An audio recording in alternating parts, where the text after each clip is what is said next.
We got Noah. He's built the ark. He's getting all the animals in the ark. And then the flood comes and God puts them in the ark. And it says that the rain comes for 40 days and 40 nights. Okay.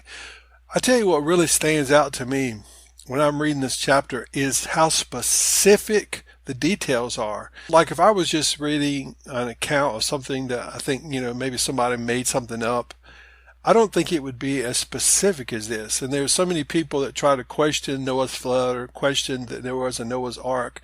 But if you read the text itself and you look at and you pay attention to the extreme attention to detail here, and you have numbers, you have people's ages, you have the time of year, you have all these very specific things. All right, let's look at some of the specific things in this chapter. And it says, the Lord said unto Noah, come thou and all thy house into the ark, for thee have I seen righteous before me in this generation. Of every clean beast thou shalt take to thee by sevens. Look how specific that instruction is right there. Male and female. That's another clue for today's world. And of beasts that are not clean by two, male and female. Look at this, by sevens, to keep seed alive upon all the face of the earth.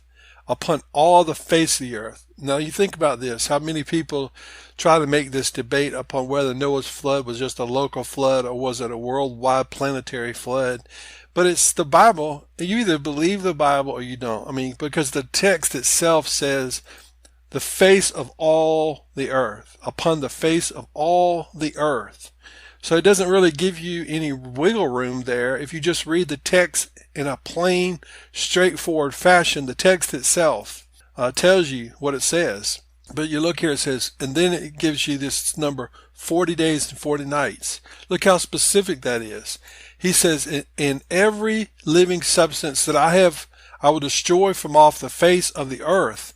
And it says here, Noah did according to all that the Lord commanded him. And Noah was 600 years old when the floods of waters was upon the earth. And Noah went in, and his sons and his wife, and his sons' wives with him into the ark because of the waters of the flood.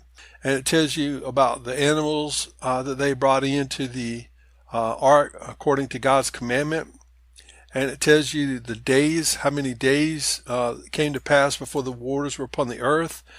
And it says the rain was upon the earth for 40 days and 40 nights. And it tells you, it gives you the names of every person in Noah's family. Noah, Shem, Ham, Japheth, the sons of Noah, Noah's wife, and the three wives of his sons went into the ark. It's just amazing. And then it says the Lord shut them into the ark. And the flood was 40 days upon the earth, and the waters increased and bare up the ark, and it was lifted up above the earth. The waters prevailed and greatly increased upon the earth, and the ark went up upon the face of the waters.